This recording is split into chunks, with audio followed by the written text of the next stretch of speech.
So, good afternoon to all. So, we welcome you all to the 5 days FTP sponsored by Atal. So, we are in the second day and we are the third session on the second day. So, for this session, we have Dr. P.S. Pandian, scientist and director, Tech DRDO, with us. So he is going to talk about digital transformation in manufacturing. So primarily, it is a pleasure to welcome you to this FTP, sir. So Channel for Technology has been conducting this webinar series once the lockdown period has been announced. So far we have conducted more than 500 webinars, and most of them have been self-sponsored, and we have also conducted the AICTE sponsored FTP program and Atal sponsored FTP programs. And it is my pleasure to introduce and today expect Dr. P.S. Pandian. So he is the scientist in LRD section DRDO, and he has completed his doctoral degree from Indian Institute of Technology, Madras. So it is our pleasure to welcome, and let me request you to share the session, sir. Shall I go ahead? Yes, sir. Please, you can. I will turn off my camera for this thing because there may be a distinct problem in the bandwidth. We'll go ahead with the presentation now. I would like to thank Professor Dinagaran for giving me an opportunity from the CIT Chennai. Definitely, it is good to see many people joining on a holiday. My topic given to me was on digital transformation in manufacturing. It is slightly a very odd subject for me, but I'll try to do justice to this topic because I basically belong to the R&D sector. But what we have is we do the manufacturing also. What we do is we do R&D, then we do the prototyping, then we do the qualification, we do the evaluation of the systems, then carry out the trials and hand it over to our manufacturing agencies. Our manufacturing agencies are something like public sectors like Bell, HAL, BEML, or you must be knowing the bigger industries which are spread all over the country. For electronics, we have the Bell. For BHEL, we have mechanical. Bharat Dynamics for the missiles. We have so many other industry sectors like Midani for the materials. We have so many others. Basically, this digital transformation in manufacturing is very, very critical. The current scenario is manufacturing in our country is still conventional. Because of this conventional process of manufacturing, our overhead costs are very high. Even if you take the R&D cost will be X, will be the amount for a particular item. And if you see the product when it is being launched, the cost will be X plus some factor. So that is why the return on investment will not be there. Our general local items are slightly expensive when compared to the imported items. The imported items are very, very cheap, basically because of their innovative methods of manufacturing and very, very less manpower being used, and overhead cost is very less. They try to mass produce by capturing the global market. So that is how you see China. China is one country where you can see that the mass manufacturing is possible, and quality products do come, and cheaper products are also possible because the third world countries which cannot afford, they try to push their cheaper products into the third world countries, and still they find it definitely useful for the third world countries to afford for the cost, and then they are still users of the system. And if you see the manufacturing industry as such, the raw materials, everything, every country possesses them. The process of converting the raw materials to a finished product is time consuming, and you need the skill set, and then you need the infrastructure, and you should know the knowledge also. That is how the manufacturing process goes on. So basically, if you take a product, suppose you want to realize a product, what is that product structure will consist of? So to make a product, what all it goes into that? what all it consists of, what are the assemblies, sub-assemblies, what are its components, what are its raw materials, and converting all these raw materials into a finished product. There is a line process. So the process line is what is very important. And there is some operations which are required to be carried out in that line. Those operations are required to take up the raw materials into a finished product. The finished product, you should definitely go into the customer. If you find the customers only, then you will have some return on investment only.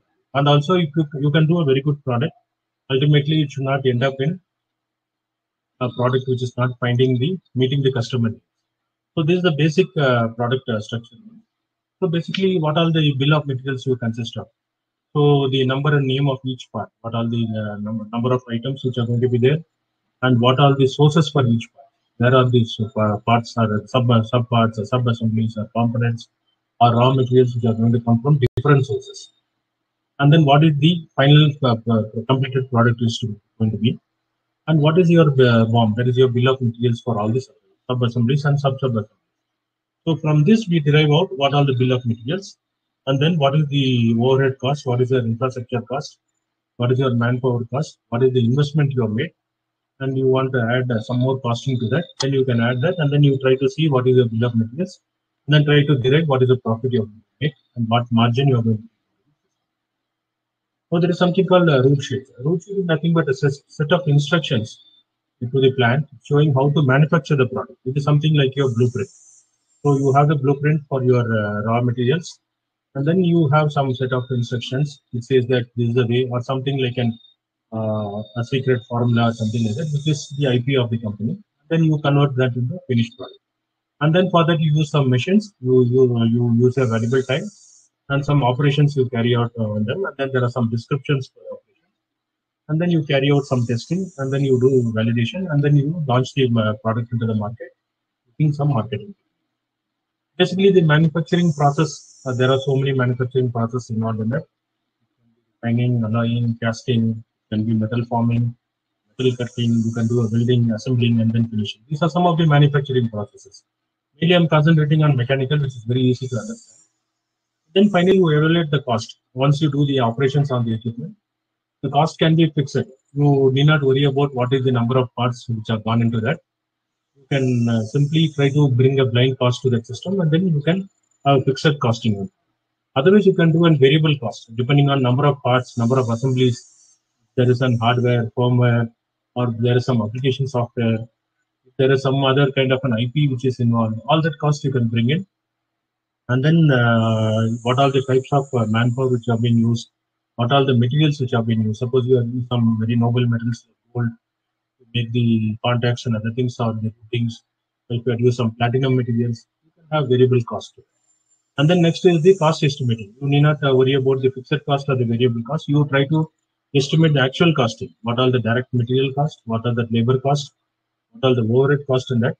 And then you can have an overhead factor where you can directly use a percentage of the direct labor involved. And then you can try to see what is the cost of your product. And then next is the refining and alloying. So basically you try to the properties for testing in the material. For example, suppose there is a material, you can do tensile strength, hardness, impact resistance, malleability, fatigue resistance, corrosion.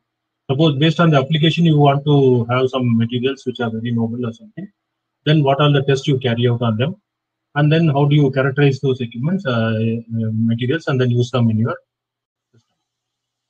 Basically, suppose if you are using some casting also, there are different types of casting, different materials. The casting process and molds can be different.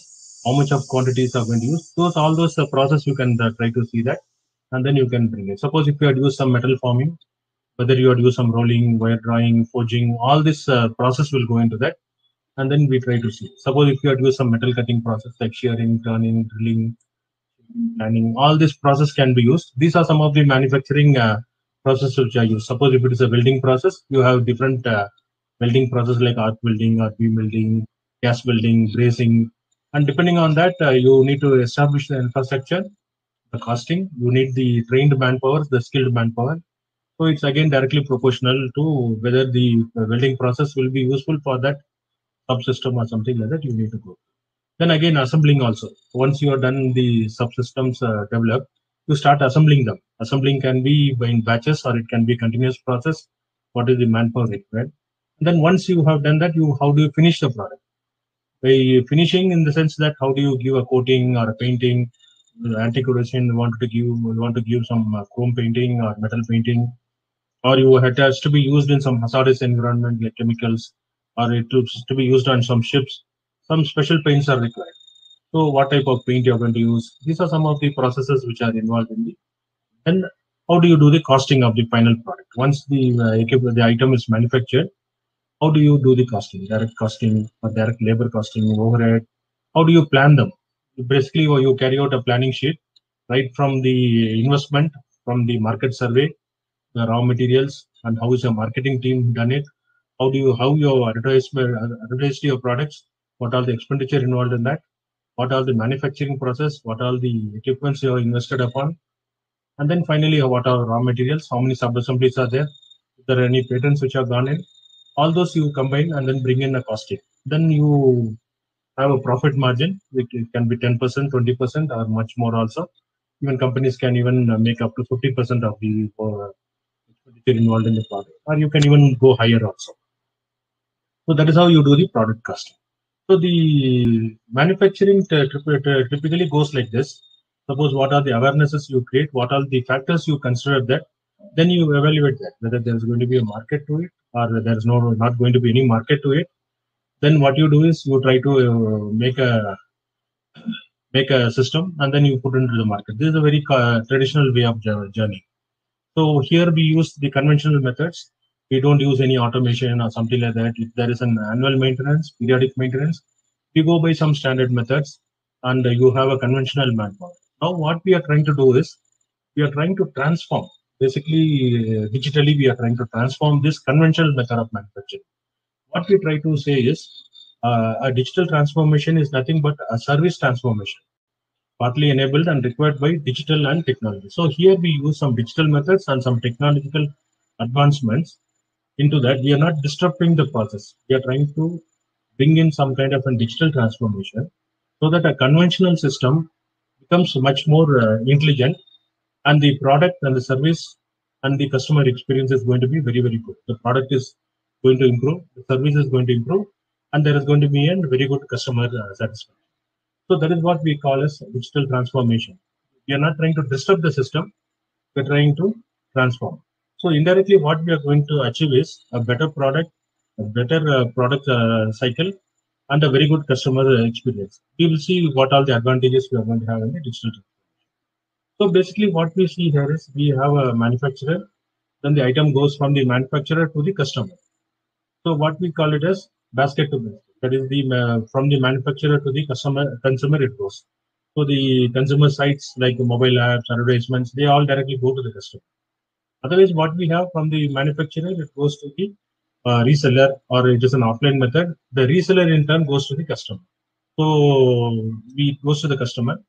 From the reseller, the manufacturer gets a feedback whether the product is having any kind of defects, or it is what are the improvements he can make on, what are the feedbacks from the customers he's getting. And then the consumer in turn can give the feedback to the reseller also. It can be online or offline. And then from the reseller, the feedback can go to the manufacturer. Otherwise, the consumer can give a direct feedback to the manufacturer also on the product and the service. So this is how we are trying to have a three-dimensional transformation into the digital, using the digital technology. So basically, where you should be, or whether you're already present into that. Basically, what we are trying to do is we are trying to make a content-based marketing strategy. We are trying to bring in digital ecosystem. We are trying to build in culture and leadership. We are trying to bring in good customer experience. This is what we are trying to do by digital transformation. If you take the product development lifecycle as such, it is a very, very complex developmental lifecycle. Basically, we have the basic the customer. The customer may have some requirements. The sales team is one who's directly interacting with the customer. It is not the manufacturer or anyone who's in touch with the customer. So the sales team is directly in touch with the customer. It tries to see, look and feel of the system, what the customer wants, what is the feedback from the customer, what is he looking at. And the sales team in turn feeds input to the engineers. and he gives some customized requirements to the engineer. The engineers are the backbone of the system who do the design. So from the customizers, the feedback goes to the sales, and it can go back to the customer. And then there is it's a closed loop system. And from the customizers, it goes to the engineers. The engineers are the think tank who does the complete engineering of the product, and then it goes into the production. From the production, it comes as a completed unit. Then we see the finished product, and then it goes to the consumer. Now, from the production, again, we can have feedback going to the engineering department or to the customizers, can give the sales also. And then you can see that what all the types of feedbacks which are like to come is in the production, there can be rework due to the lack of database of previously engineered parts. Previously developed knowledge is not there, you can go in for redesign also. Suppose if there is some collaboration of some data required, there can be an unclear part. So there are a lot of other feedbacks which can go in. And then you can see that it's a totally and closed loop system, and each and every division has to give in the feedback, and the development goes. This is the complete product development cycle, life cycle, right from the customer to the production line, with all the units in. So basically, if you can see this digital transformations, currently, if you see that companies which are starting to take up this digital transformation, it's about 90% if you can see that. But you can see that the number of companies which are succeeding is only about 14 to 15%, right from the conventional method to the adopting to the digital transformation. You can see that the success rate is very, very less. About 90% of the industries try to go for digital transformation. Ultimately, they don't succeed. You can see that because of their inexperience with the execution, they fail. So it is not an easy task to convert your conventional manufacturing into a digital transformation. We'll see what all is digital transformation, how they are failing. So this biggest challenge in the digital transformation is the company culture.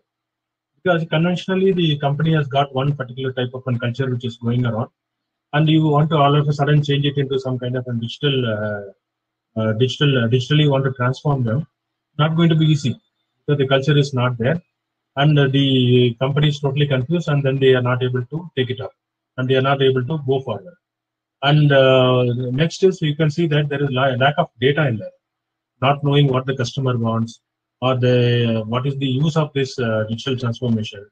And there is interdependencies on various departments. You can see in the earlier slides, there are a lot of dependencies within the product lifecycle development. You can see that if they don't have proper collaboration within these departmental things, these are some of the challenges we'll be facing once you try to do the digital transformation. So there are some catalysts and inhibitors in the digital transformation. First, how do you go digital? And how do you have an integrated vision? How will you bring in innovative learning cultures? How do you try to expand your market opportunities? Where are your consumers are? You need to identify who are you going to be your consumers. Where are they located? How do you use some kind of disruptive technologies or constructive technologies? What are the digital technological points or touch points you want to see? What are your consumers' insights? What are you are trying to do? So how do you empower your manpower? How do you bring in some collaboration, either internal or external? How is your customer journey going to be? Is it going to be linear or not linear? So these are some of the transformations. These are some of the catalysts which will enable your digital transformation. But there are a lot of inhibitors for this digital transformation. One foremost thing is your budget. How is your budget strong enough to allow you to completely go into some digital transformation? What type of education your employees have got? What type of knowledge base you have? And what is there are no internal engagement. Basically, your manpower within your industry be cooperative enough to do this. You should not have a very tunnel vision. You are supposed to have a very broad vision. Self-defense mechanism. Suppose if you are going to fail, how are you going to overcome that? And there should not be any dedicated resources. So you should see that there are so many other things which are going to be inhibitors. One is the silos approach, where you try to hide your knowledge base within yourself. You don't try to expose anything. So these are some of the things which are going to be inhibitors. And how do you prioritize your jobs or works? What type of prioritization you are going to have? These are some of the inhibitors. So if you want to do an digital transformation. So basically what is going to catalyze your digital transformation is basically your culture and leaderships. What type of control you have, whether it is self-discipline, whether there is continuous learning process there. What are your compliances? What is your ambitions, values? What is your reward or innovative approach you're going to use? What is your contract? Is it based on trust? And then whether what is the constraint? What support you're going to have? What type of leadership you have? What type of improvements you're going to bring in? So basically, if you want to make a digital transformation, so here we generally try to see that we should not change the people. We should change the place, the workplace, the work culture should be changed. It's not by simply changing people, bringing in a new people, you will have a total transformation carried out. So it is basically the place what you want to do. You need to change your work environment. So there is something called as human digital relationship department. Basically, what are the skill gaps present? How do you bring in a digital capability? Digital capabilities cannot be built in overnight. It is a very incremental process. So you need to bring it very incremental. And then how do you bring in the digital culture empowerment? And how is your HR process going to change? What type of human resource processing you're going to change? What is your cross-team management? How is your interdependencies and team management going to happen? How is your employer branding your products? And how do you work smartly and remotely? And what is your recruitment method? How do you try to bring in your talent? And then what ways of recruitment you're going to bring in? So all this you will have to bring in. And then how do you train your manpower? What type of manpower you have? How do you train them? And how do you bring them to this? So these are some of the things which are going to bring in the human digital relationships in a department. So basically, what do we try to explore here? What are the possibilities we are going to explore here? And then how do you bring it? So basically, what we try to do is the possibilities are Internet of Things. There is something called DigiCal. I'll come to that later. Then there is a big data analysis, virtual reality, and there is something called artificial intelligence. How do you bring in artificial intelligence into the system? There is something called chatbot, which you must have seen in most of your sites. And when you open a browser, there is some kind of a customer feedback which keeps on coming. The moment you go in, try to buy a product or something, you wanted to call some help. The olden days culture is to have an email or an calling a particular telephone number, and there is some attender who is going to attend to that, or a telephone operator who is going to attend to that. Here now it is not so. There is a robotic person. It's called as a chat bot, and the bot comes out, and then he or she says hi. Then it keeps on putting you some questions, and then you also try to put in some questions. Nowadays, even these chatbots are there for even for your feedback on your hardware or software or any technical queries which you are going to raise. All those are available. So the most important thing for digital transformation is the Internet of Things, which I will be concentrating only on Internet of Things. The big data and other things, you can have it as a self-study or something like that. The big data analysis is for the future analysis. So since most of the digital transformation for manufacturing is concentrating on IoT, I will concentrate mainly on the IoT. I was using one word called DigiCal, that is nothing but digital and physical. So that is the word which is called as DigiCal. Basically, it is to build strategies around a digital physical fusion. Between a digital system and a physical system, how do you fuse? So that is one of the methods. That's a new competitive advantage what we are going to get. Basically, if you see now, the industrial revolution started quite a long time back. Started with the 17th century. So that is the industry 1.0, where the mechanization, steam power, weaving looms, those industries were blooming. That is the era of that. In the 18th century, somewhere the industry 2.0 revolution, that is where the mass production started, the assembly lines were great, and there was good electrical energy. In the industry 3.0, automation was very, very good. Computers and electronics and computer-aided manufacturing, all that were there. It is somewhere in the 1970s. Now the industry 4.0, where we have a lot of this IoT based, that is cyber physical systems are there, then IoTs are there, networks are very, very strong, and you have complete control on that. You have big data analysis, cloud computing. The current days industry standards are following this. That is the industry 4.0.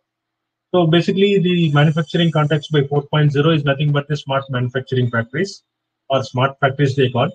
It's basically a connected world where hardwares are all completely interconnected, networked, firmwares are all running on an upgraded system where data collection and analysis is possible, and their software implementation is done on the system. Their systems are very, very intelligent, and the deployment is on the cloud through artificial intelligence, and basically a closed loop system where feedbacks are always there. So basically, in a nutshell, if you say this IoT is going to attempt to monitor your process, optimize the process, control them, and then totally automate them. So this is what your IoT is going to do. So basically, what is this IoT? So IoT is nothing but Internet of Things. So it's an industrial Internet of Things. That is, it's called as IIoT. So it is an connected world of smart decision making. It is a connected world where all equipments will be connected to a central platform and to each other, or it can be a star network, or it can be a mesh network where the data is transferred and then it is controlled. So if you see the future, at least about 50 billion devices were predicted to be connected to the internet by 2020. So basically, the IoT can be for many, many applications. It can be for smart homes, for example, where all your lights are interconnected, your ovens, refrigerators, air conditioners, all your CCTV cameras, the security locks. Even now, the medical devices are also coming up. In the later part of my lecture, I'll just cover some portion on the medical technology also, where IoT is used in medicine. That is IOMT. So that is for the medical Internet of Things of medical devices. We'll cover that in the later. So what this IIoT for smart manufacturing? So basically, they are being extended to logistically and to the logistics and automobile industry. So basically, the things which are covered are for the safety, accident reporting, for the security, tracking in logistics, like industry or kids tracking in a school bus, comfort, for remotely switching on of your car AC or your office AC or your washing machines or your home power devices or your room heaters, all that you can do that. Efficiency, how well you can monitor your fuel levels in your car or wherever your industry is using it up. How do you monitor them? Suppose if there's a load is very less, how to cut down on the power. So this is how your manufacturing is going on.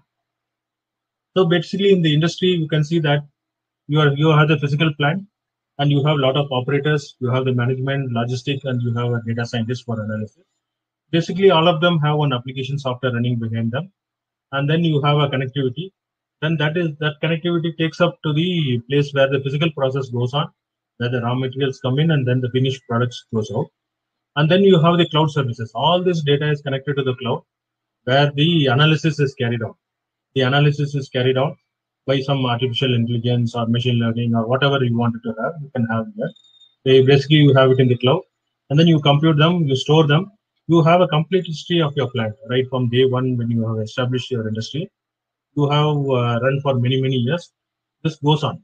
And as it goes on, then you will come to know how is the fault being handled earlier, how you can handle now, and if there is an how is the customer feedback, how you can change your product. There are so many other queries which can be answered. So the process is totally controlled.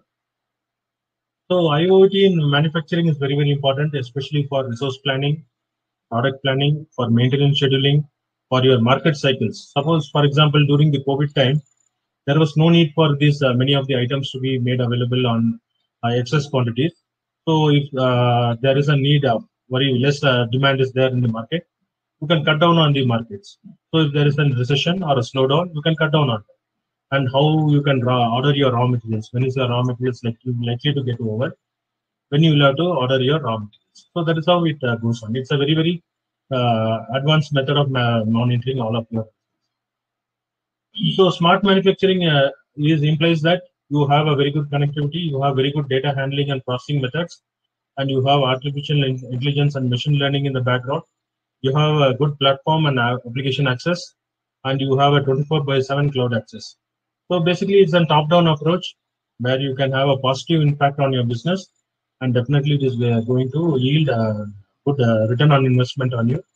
So smart manufacturing using IIoT is going to be very, very useful. So here in IIoT, what we are trying to see is your machines are trying to speak to you. So you should be listening. You are not, your machines are not dumb. They are very intelligent. They are very smart. They are trying to always communicate to you, and you must be always listening, and you should be reactive to those. So that is what we are seeing here. And then there is a big data analysis which goes on in the cloud. You collect the data about all your machinery. You have the complete database being established, how many hours the machine has run, what type of maintenance it is going to require, what type of power consumption is going on, how safe is your equipment, whether there is an operator handling which operator has handled that equipment when a fault has happened, or when a manufacturing process is going on in a very bad way, who was the operator. You are totally connected. So you can analyze, you can even study the efficiency of your operator also. So you create a big data, and then from the big data, you have a lot of analysis carried out. You can put in your AI, your machine learning. You can come back and then analyze how much the machine has operated on, whether the life of the machine has come down, whether it requires a maintenance or it requires a repair, whether it does a repair. You don't wait for the machine to fail. You try to see whether you can do it much proactively. So that is what we achieve in this smart person. So basically, you can see here, this IoT is nothing but it is going to be something that it is nothing but it is it's not a solution. It's a solution. It's not a product, in the sense that IoT is nothing but it is not going to give you as a product. It's only giving you a solution how to improve your process. It cannot be thought of as standard product or something like that, which can be simply customized and then used all around. So your manufacturing plants should consider that IoT is nothing but a solution to an existing problems which are there in your industry. So the problems could be something like your business problem, or it can be a technology problem, like a frequent failure of your equipment or your machinery. How do you solve them? How do you plan and manage your problems? How do you control your resources? How do you control your assets? If there is some equipment which is overused, how do you plan whether you can buy one more or you can take on lease? This kind of data it will try to help you. It is not going to come out as a product. So IoT in your digital transformation will help you only to have a solution for all your problems. So it is so it is about automation, or is it one step ahead of it? So it is one step ahead of automation. Automation you can use CAM also, but IoT in digital transformation will help you one step above your automation. So it is nothing but it is your solution, not a product. So suppose you can see what are the challenges which you are going to face when you use this IoT kind of thing. There are a lot of challenges. Suppose you have one particular business which is going on very smoothly. How is it that you are going to align this with your business goals or with your current production cycle? How is your business predictability and certainty can be found out? Your resource planning challenges, how you can bring them? How do you tackle your frequent equipment breakdowns? How you can handle your underutilized resources such as human and machinery? And how your equipment or system underutilization can be found out. So these are you can plan with your IoT. So the innovations can be in the form of a cloud, IoT, edge, or artificial intelligence. I told you. So in this cloud forms a very lowest level, IoT in the mid level, edge that is intelligence offloading from the cloud to the IoT devices, and then artificial intelligence will be giving you some solutions. So what are the problems you have? Suppose some of the manufacturers, what gains you will get by this use of this IoT? Basically, on-time delivery, you can see that there will be an improvement for about 5%. On-time delivery will be about 5% increase will be there if you had implemented this smart manufacturing processes. And the quality and the scrap reduction will be very good. If you, it will be about 12 times in 5 years time. You can see that there is a difference of that. And your capex and inventory will be about 12 times. You can see there is an improvement. Material, logistic, and transportation will increase by 11 times. And your labor cost, you can see that there is an improvement of about 9 times. And overall productivity will increase by 7 times. So definitely you can see that when you had a very good implementation of this smart manufacturing, you will see that definitely your process is improving. So digital transformation is real, and it is definitely happening now. There is about 73% of manufacturing executives are taking up this IoT initiative, and 40% of industrial manufacturers use digital technologies to monitor their products to their customers. So what is the customers when they try to see how it is being sold? 80% of manufacturers expect that the improved factory connectivity will help them to increase the output levels. And 35% of manufacturers currently collect and use data generated by these smart sensors to enhance their manufacturing process also. And also you can see that 83% of the people have seen that selling these products as a services increase their profit also. And 72% of field service organization treat the service as a profit center. So you can see that digital transformation is definitely happening, and there is definitely people are going towards that direction. So in the industry 4.0, so you can see these are the various things which go into that. There is simulations being carried out, and you carry out a simulation, you try to see how your product is going to function, and then you go in for the manufacturing. Then you try to see how it is going to be augmented, whether it is a reality is going to be there. Then you have industrial IoT in that. You do 3D printing. 3D printing is very, very important, because before you really start manufacturing in a big way, you try to use some 3D printing technologies. I'll cover some few 3D printing techniques in subsequent slide, and try to see how a product can be realized, and then try to evaluate your product. And then you can go in for big data and analytics. You can use robotics to manufacture. And then cyber security is very, very important, because you can avoid your data theft and other these things, so that your data is safeguarded, and your information flow, someone trying to sabotage your industry can be protected. And you try to use machine learning to improve your process, and then you have the blockchain process, and you have the cloud computing. So this industry 4.0 uses all these design principles, and they are vertical integration and horizontal integrations are there, and high-end end-to-end engineering is possible in this 4.0. So now if you can see that the transforming the real-time data to business insights, you can see that this is a place where all your connecting and controlling devices are present. This is the place where all your in your flow shop everything happens, and these are the decision makers in your industry. You are all well connected, and then you are through the IoT, and this is where your data collection, management, analysis, all that goes on, and then you see the performance, and you carry out then advanced analytics on your data, and then you give feedback to your business intelligence, or you give it to your connected or controlling devices. So that is how the real-time business inflow happens. Basically, IoT is very, very time-consuming to set up and integrate them, and it requires new set of skills. And there is an heavy upfront investment required for these IoT projects. That's why people are a little scared. But as an incremental way, it can be established in your industry. Next is artificial intelligence. Artificial intelligence is very fast-growing technology in the world currently, and there are about 12,000 new patents being introduced only for manufacturing. So there are about 15 largest artificial intelligence companies which are really working on, like the Apple, Sony, Amazon, Canon, Philips. They are the leading players in artificial intelligence. IBM, Microsoft. There are so many people out there. So this machine learning can address a lot of other issues by using this artificial intelligence. You can have your quality assurance in place.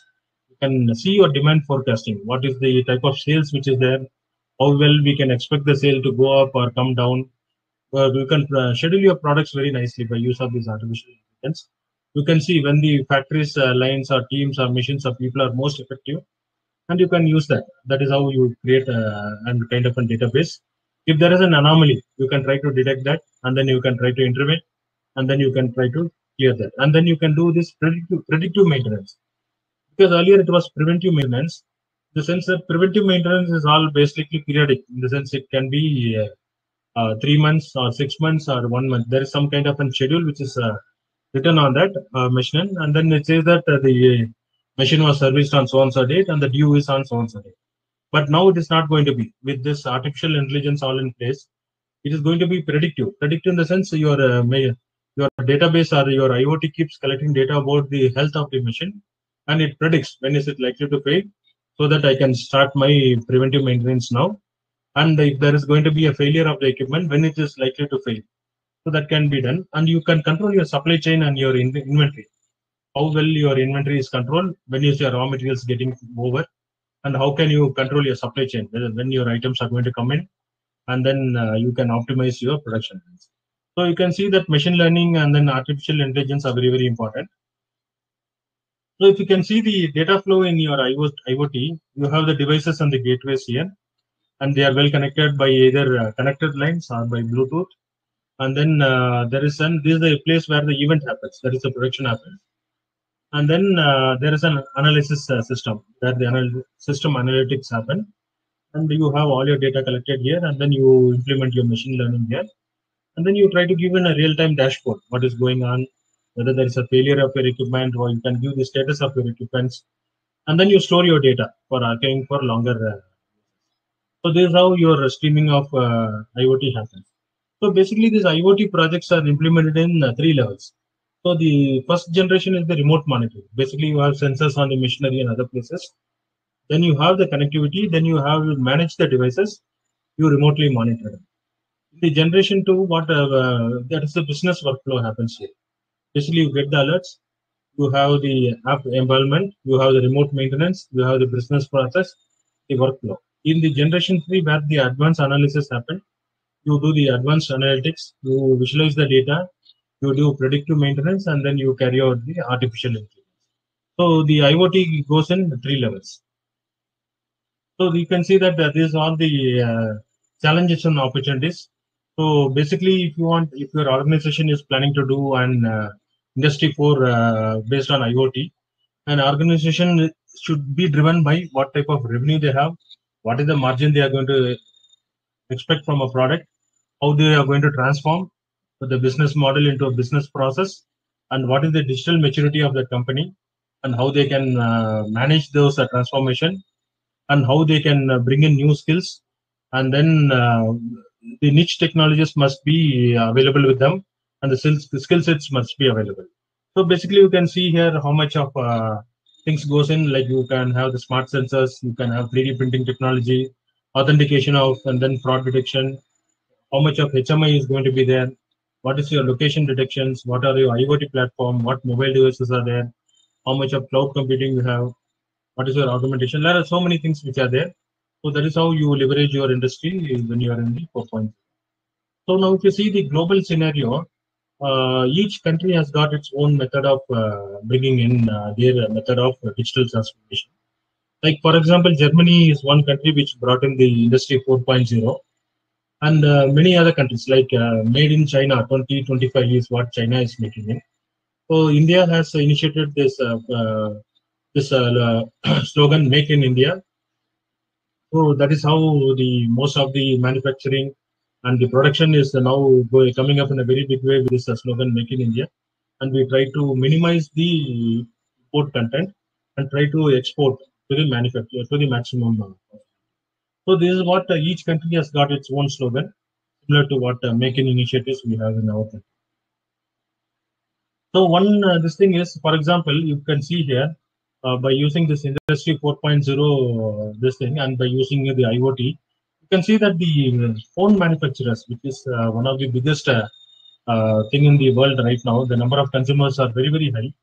You can see that by bringing in smart techniques in the manufacture of the smartphones, the number of employees before and after is, you can see that there is a reduction of about 600% of this number of employees have been reduced. About 600 employees have been removed in the total of 650. And the number of robots, initially there was very, very minimal or nothing. After that, they had seen that around 65 robots have been used.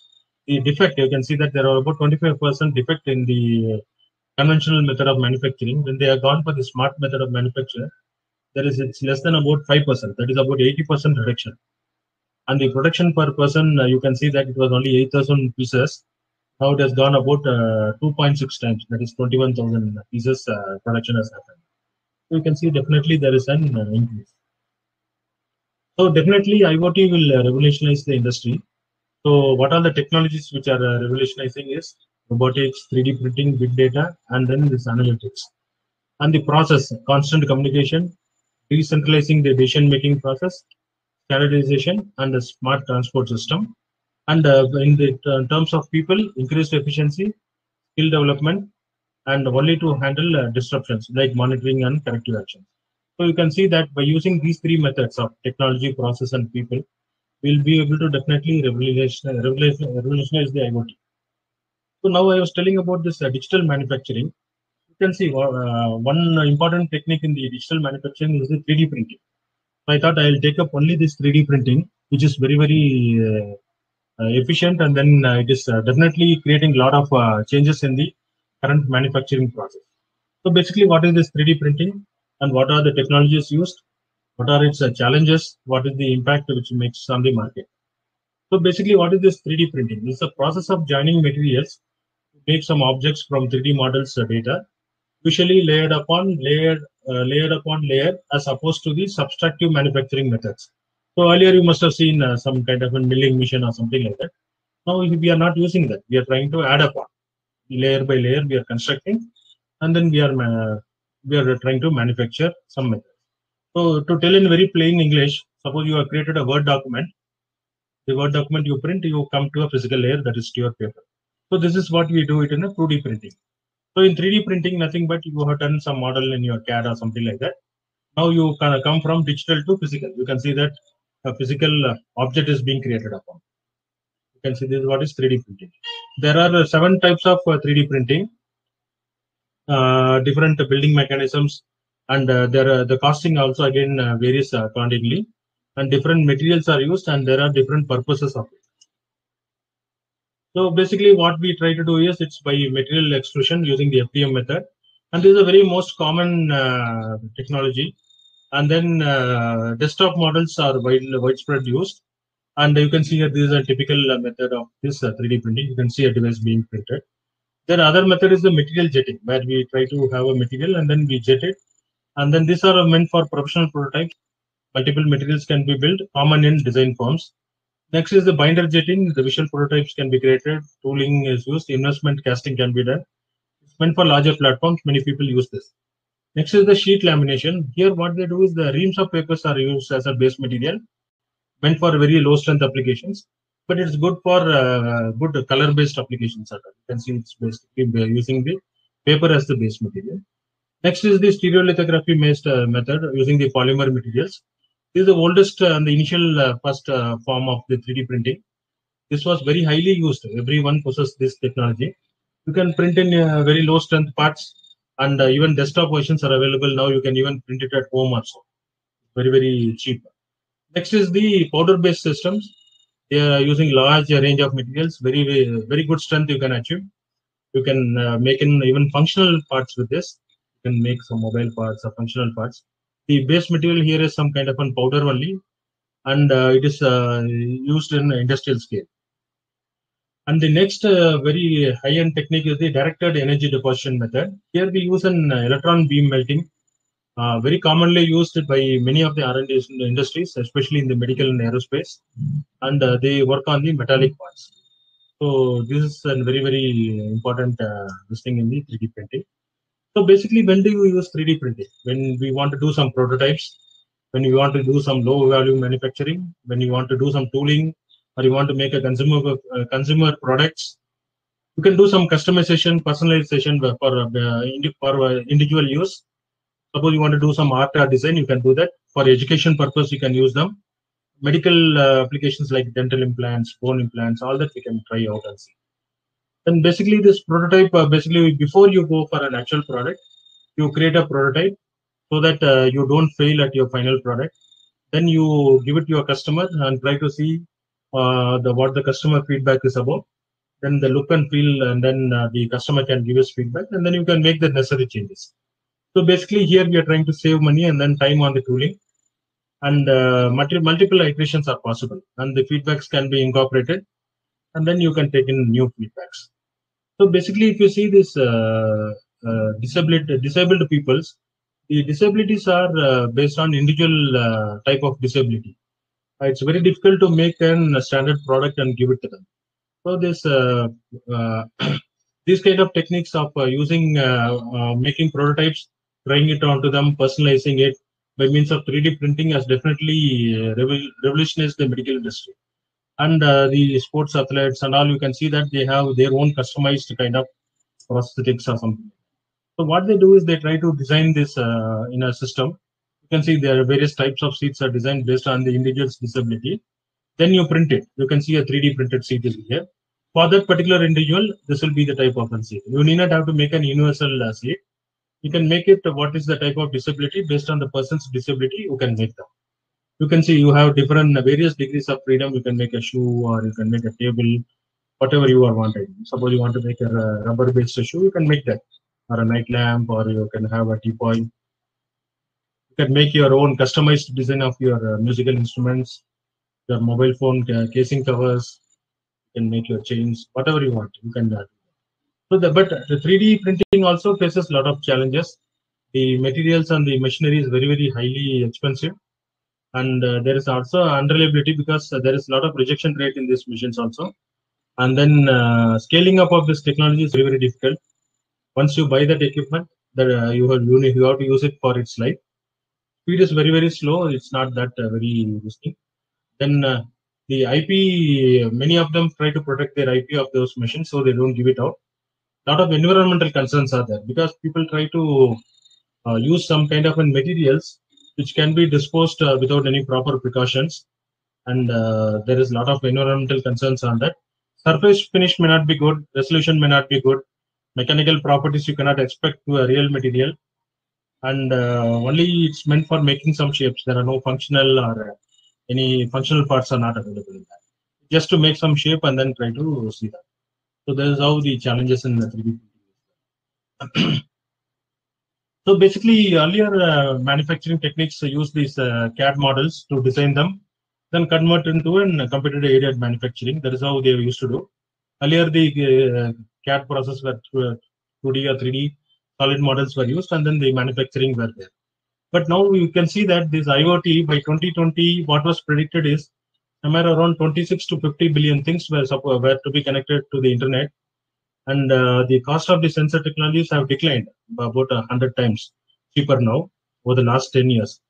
You can see that the number of sensors being shipped has increased nearly 5 times, and the market is very, very huge when compared from 2012, 2014 data. You can see a lot of IoT sensors coming up, connecting to the interconnectivity to the network, the connectivity availability is all increasing.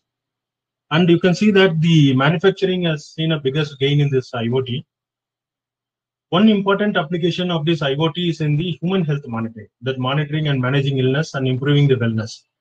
This is one industry where there is a huge impact of these IoT-based devices. I will cover some about from 15-20 minutes on this lecture on this wearable health system, so that you will come to know how these technologies are definitely useful for worldwide health monitoring of the individuals.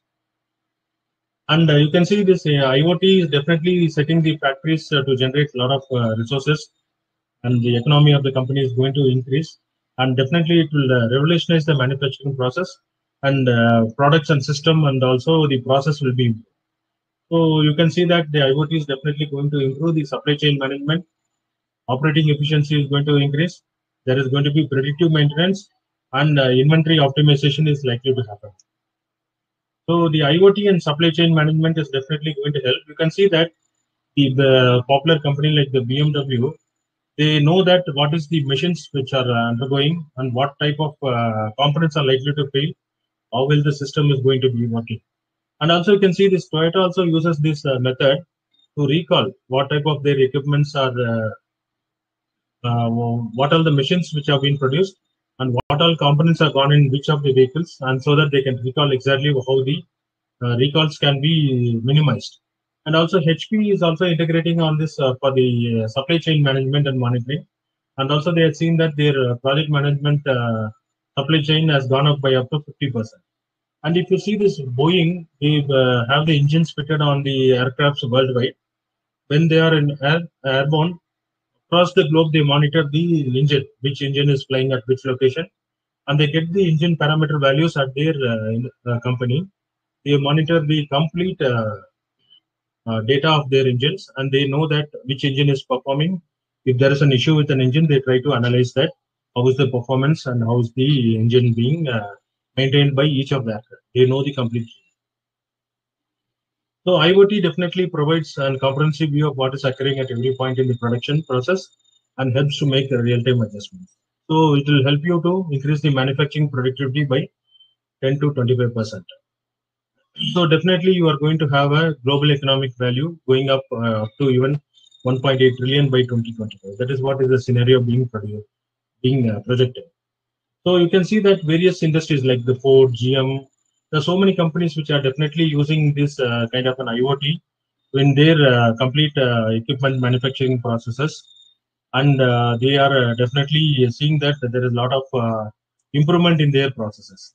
So one more important thing is in the predictive maintenance. So this IoT and predictive maintenance are very, very important right now.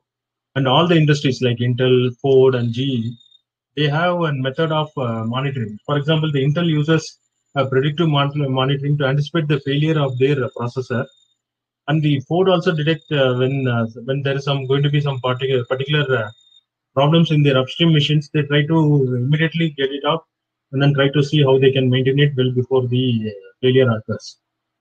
So GE also uses for their dishwashers to see the predictive maintenance, and then they try to alert the users that there is a likely failure of your equipment within so and so time.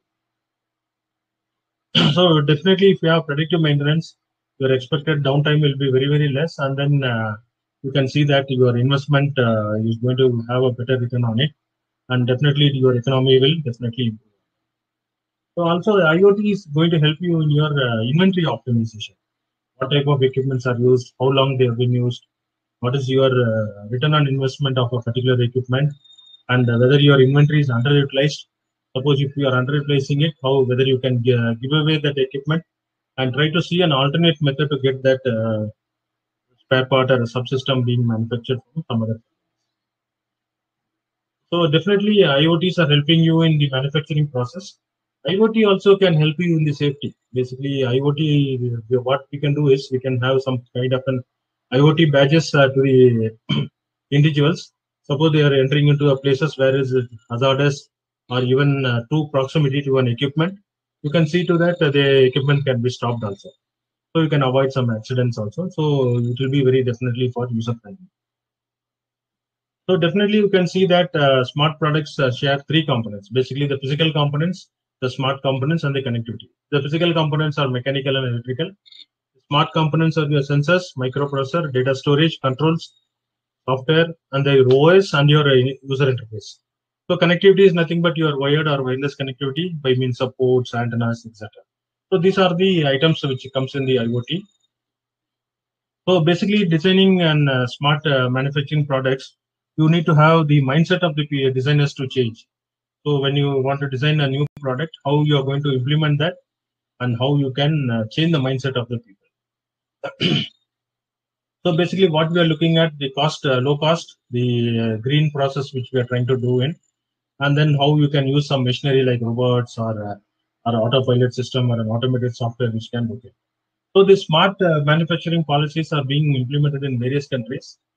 Different countries have invested a lot of amount of money in the R&D. So like Austria, China, they have a lot of programs which are going up, like our Make in India initiatives. Basically, this IoT, there are a lot of issues are also. Though we have spoken about many advantages of this IoT. Basically, there are other these things. For example, the market failures, externality effects are also there.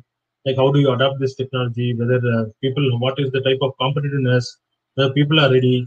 Also, there is something like a chicken and egg problem in the sense that the success is again complementary to each other. Whether success is due to the IoT or the failure is due to the IoT, we need to look into that.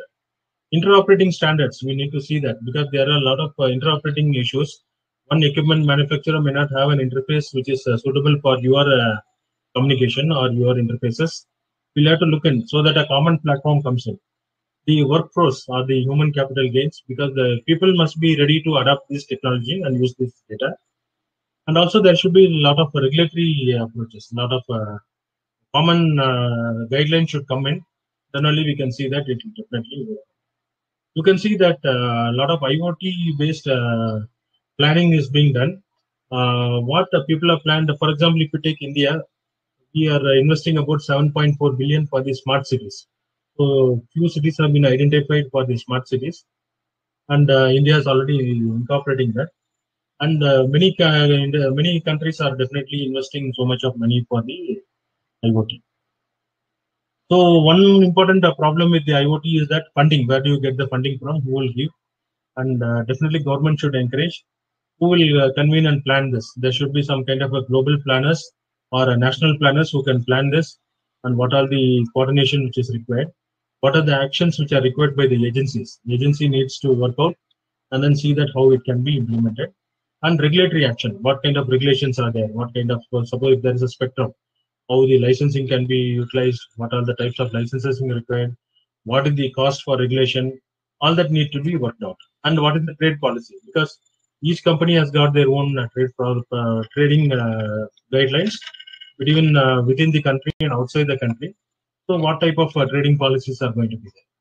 So if you see the paradigms of change which has happened in the manufacturing, basically the early man used the stone. Basically, he used to make the stone-based tools for his survival. And then it started with the crafting, and then the industry production started, then mass production started, then factory automation started.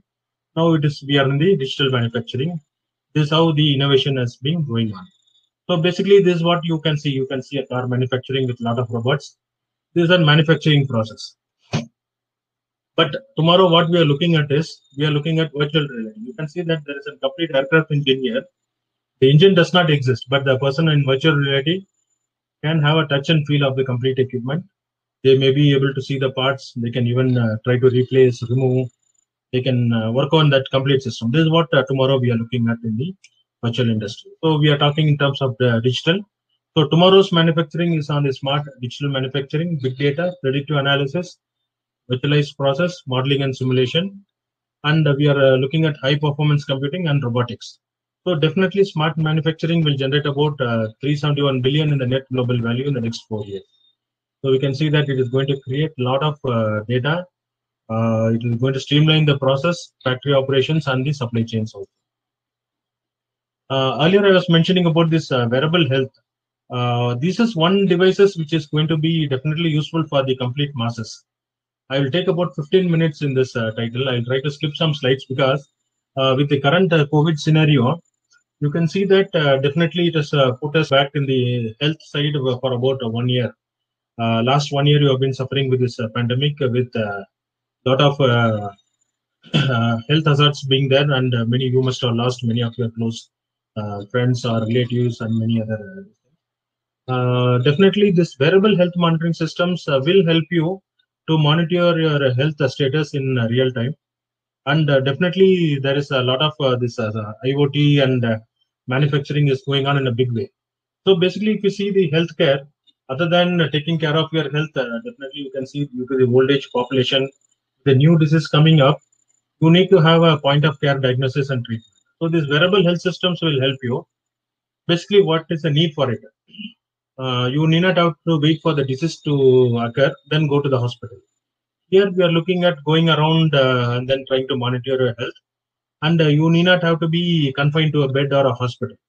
So here we are looking at a proactive and preventive approach. Before it occurs or happens, we are trying to get in the real-time data and then take a consultation from a patient conditions to a doctor or a nurse. So why do we need these wearable devices? Why not you use your devices at a hospital itself? Basically, why you need these wearable devices? You can go to the hospital and take the treatment. Basically, we are trying to look at how to maintain a good health and a better lifestyle.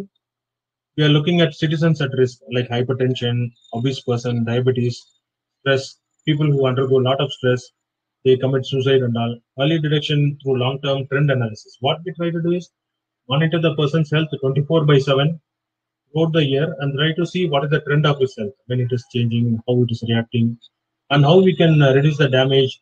And then people who perform very high-risk jobs like soldiers, firefighters, astronauts, deep sea divers, we can monitor their health when they are performing those duties. And we can even use for rehabilitation purpose and for chronic patients, better to how to manage their health. So this wearable health monitoring systems, nothing but some kind of a washable shirt or a gloves or a socks or something or a innerwear, which has got some sensors integrated, and you have a format. We can have a data monitoring continuously going on from a remote location, and without your knowledge, you are being monitored, and your overall health is taken care of. There are a lot of applications for this. You can use it for the soldiers, to monitor the elderly people at home, astronauts, coal mine workers, firefighters, and sports personnel. Basically, it consists of a system like this. A lot of sensors are distributed. These sensors acquire the data and transmit to a remote monitoring station. At the remote monitoring station, the data is being analyzed and the health of the person can be classified. But I mentioned to you that we can use the conventional systems, what you get in a hospital. But they are not meant for wearable application. They are meant for use in hospital environment. And you will see that a lot of wires and other things are there. They are very bulky also. You cannot use them for long duration. That is why we go in for wearable systems. And you can see if you use a conventional system, some of you, if you know about the ECG, you can see that how much distorted it will become. So we are looking at how to reduce these noises. That's why we go in for the wearable systems. But how these wearable systems started coming up, initially what this MIT labs, they tried to bring in a wearable computer by distributing the wearable computer onto the human shirt of this form, basically for computing and then body-worn computing and for some sensing application. Subsequently, Professor Sundarashan Jayaraman, he is an professor at the Georgia Tech University. He basically, as textile engineer, tried to integrate some sensors into the shirt of the person, and he had monitored the health parameters like temperature, and then he had demonstrated to the army, and then the US Army was very happy, and they had used it during the Gulf War, and then they had used in the Afghan War and all. Subsequently, a firm named Vivometrics had used this wearable system to monitor the sleep apnea patients, and then they subsequently demonstrated to the US Army and to the astronauts and all. They had used this system. It's a very good. And the US Army, what they have done is they have the method of monitoring the complete soldier parameters with a lot of sensors integrated to the helmet, to the shirt, and to the boots and to the top. And they try to see whether there is a significant degradation in the performance of this battlefield. And if there is some casualty, they try to evacuate it. One more important this thing is in the home healthcare. Suppose if you have an elderly people at home, suppose you need some kind of an emergency, you can have a wearable sensor, you can monitor your health, and then you can have an kind of an online distress call whenever you have some kind of a medical condition, and some ambulances can. These astronauts, when they go to space, they are exposed to very, very difficult conditions because they need to live in a very closed environment, and also they need to be at zero gravity conditions. So these astronauts' physiological conditions are being monitored by these wearable systems, and they are being continuously transmitted to the remote. And these soldiers who are in the battlefield, basically you can see that once they are injured, you can try to save them because they are very, very valuable people who fight the enemy. So we try to monitor their health parameters and try to bring them back and try to recover them at the shortest. There is one more disease which is nothing but the sudden infant death syndrome, which the infants are lost all of a sudden due to very unknown reasons. These infants can be put on to the shirt kind of this type, and where you can monitor their health parameters and you can monitor their health status. These athletes use them to improve their performances by wearing some kind of a smaller watch or things. These firefighters, when they go to fight fire, they are exposed to very, very difficult conditions. So these wearable systems are very useful. And also sometimes when you want to see how much of exercise you are carried out, how much of rest you are taken, whether you're walking, you're climbing the steps, you can calculate how much of energy has been expended. Next important thing is for the haptics we can use. Haptics is basically the touch and feel. When you are away and your kids are not with you, you can use these haptics to have a touch and feel and then talk to them. So there are a lot of sensors integrated into the shirt or into the gloves. You can have a touch and feel of your kid. So a lot of technologies go into that, like the textile, materials, sensors, signal conditioning, signal processing, wearable computing, wireless communication, battery. A lot of other things are there in that. So you have a wearable computer similar to your mobile phone, which will collect the data and then transmit to a remote monitor.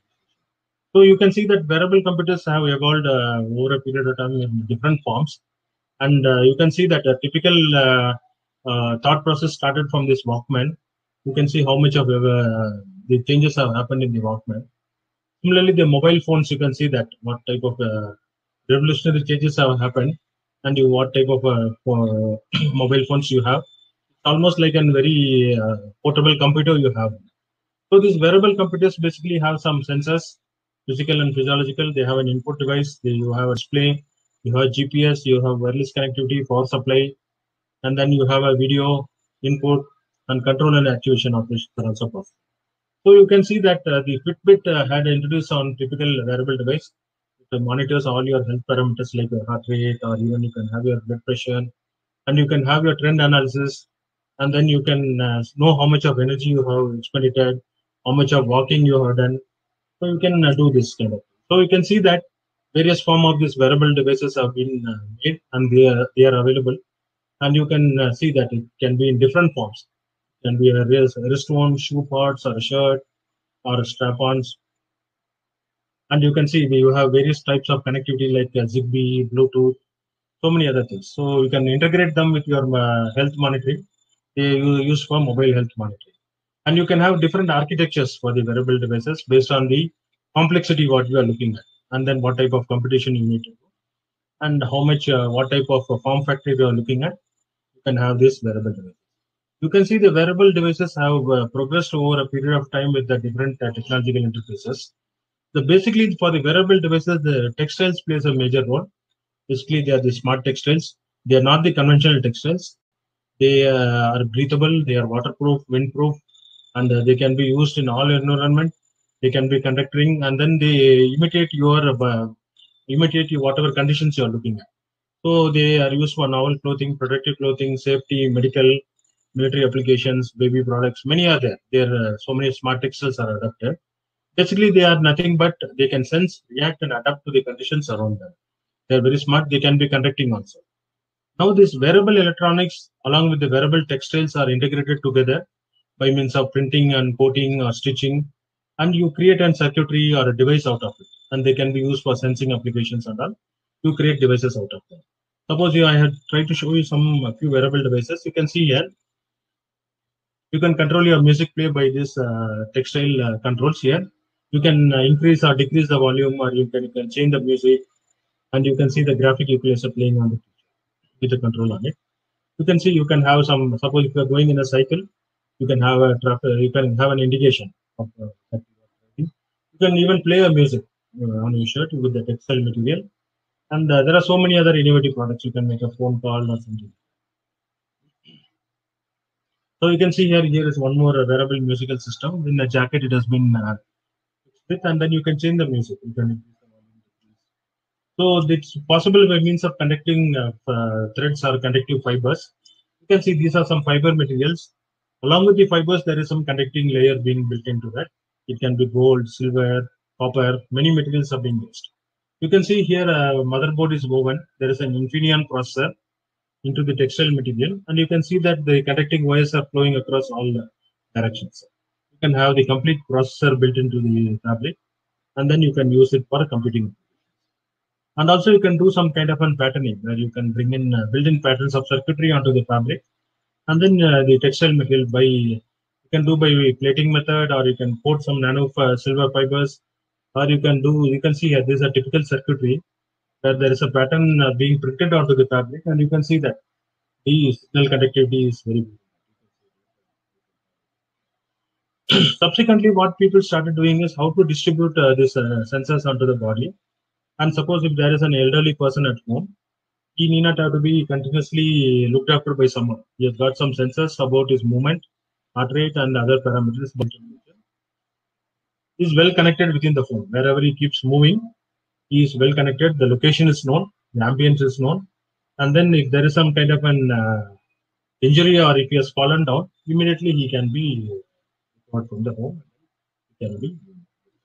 Now, this IoT is very commonly used at home and for the health, which I mentioned to you earlier. So basically, this IoT consists of some end devices and nodes, and there is a gateway or the local processing nodes. Then you have the connectivity. Then you have the cloud-based application. So that is how I had shown it here in the architecture here.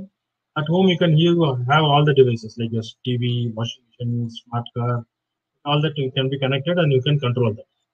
Now there is a term called as IoMT. It is basically the Internet of Medical Things. IoMT is very popular now.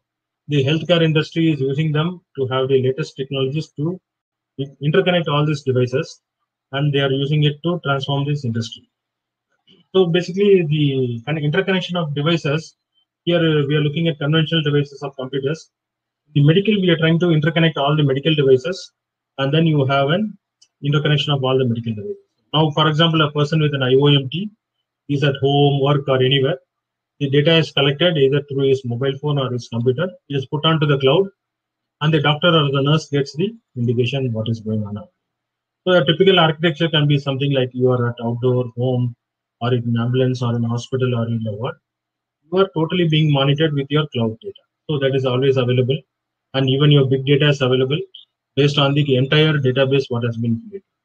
Now, what people have started looking at is the wearable IoT.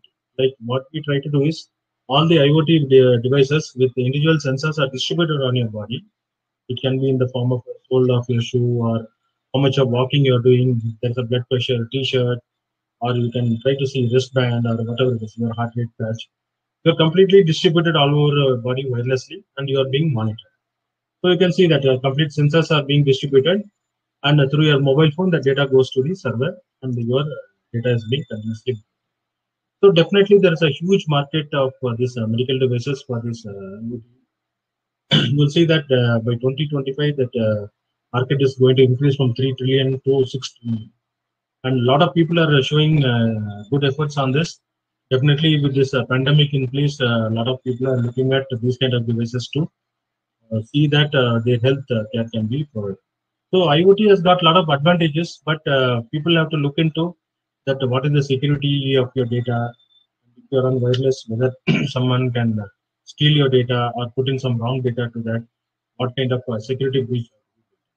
So IoT is currently used in clinical, home and consumer monitoring for fitness, infant monitoring, biometric, brain sensors, and sleep monitors. A lot of other applications are also going to come. So the round the clock monitoring is possible, and we are looking at how to get the data, then try to see how we can improve on the healthcare activity. Now, the drug development industry is definitely going to be useful with this IoT-based healthcare, because we come to know about the parameters from the centralized server or the big data, and there you can analyze the data, and then you can utilize them for creating the drug research study, and you can deliver the drugs and then see that what kind of effect it has got on the particular population. So this drug discovery industry is going to definitely benefit on this kind of but a lot of concerns are there with respect to the security, and so much of data available, what type of analysis you will carry out, how it is going to assist it in the near future. A lot of concerns are there, but technological advances are always there. Definitely people will be benefiting. Now, if you see the wearable industry as such, there is a privacy and security of data is a major concern, because you don't know where the data is going and how many people are viewing it, what type of communication standards are being used, whether the data what you sent is the same what is received there. The medical devices of wearable industries, there is no proper regulatory standards being followed. People use their own standards to make those devices. And suppose if there are some hundred or thousands of people using these devices at one particular location, in a crowded location, how how it will behave, how the communications will happen to the servers. A lot of other things need to be looked at. So definitely, this wearable devices is going to have a big impact into the market, and a lot of bigger players have come in, like Apple, Google, Microsoft, Amazon are all coming into that. And definitely, home healthcare is going to be very, very home healthcare and home remote monitoring is going to be very useful. And people will definitely use these devices on their own, and they will be proactively taking care of their health. And definitely, it's going to be very useful. And also, these wearable devices are going to become part of your daily life in the near future. And definitely, all will be having some devices with you, and then you will be moving around, and you will definitely take care of your health. And then you need to see how you can interface them with your current lifestyle, and then how you adapt it by using these devices. Definitely, it is going to revolutionize them. So definitely, technology is playing a major role in these wearable devices. Technologies such as these wearable devices using the MEMS, nano, all these are going to, and then the communication standards which are coming up, the wireless technology, the higher data rate, is definitely helping these wearable devices. And medical certification is very important. You should always buy only medically certified devices. Otherwise, you will have a big concern with that. So these are some of the concerns we need to look. Thank you very much. And then if you have any doubts, I'll be able to. Sir, thank you. Thank you so much, sir. Welcome. And yes, sir. Please, Ms. Asha had asked one question. Sir, where can we get nano sensors, sir? What type of nano sensors she is looking at? She has asked generally. Can you address something on this? What is the type of nano sensor? Yes, sir, she has not mentioned. Generally, she has asked that. So, Okay. can you brief about this? The nano sensors, we had made one type of a nano sensor, that is the carbon nanotube based nano sensors. It is meant for the ECG, EEG acquisition. So that is an aligned carbon nanotube. We had made it on our own lab only. So it is basically meant for acquisition of ECG signals and EEG signals from an individual. So like that we can think about. Suppose if she is looking at it in a powder form, she can even go in and then buy it commercially. It is available on the net also. It again depends on what type of sensor they are looking at. Suppose if it is some sensor with a polymer based material and coated with a nano for biosensing applications, they are also available. Commercially, they are available. Otherwise, you need to fabricate on your own.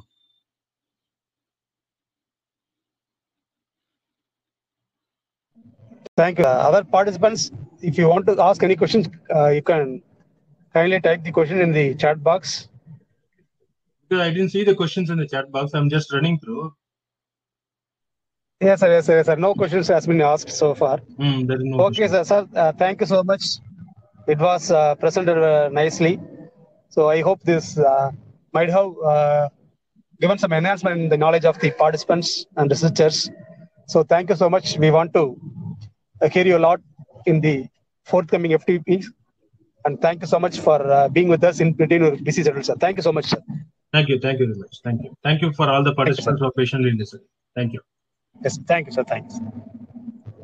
All participants, thank you so much. So we will meet in the day 3 first session by tomorrow 9:30 a.m. So the same link can be used to join the forthcoming webinars. So kindly join by 9:15 a.m. So as per the AICTE ATAL norms, you should have scored 80% of attendance, and you should pass the examination, which will be conducted at the last day. So please be with us and enhance your knowledge. Thank you so much.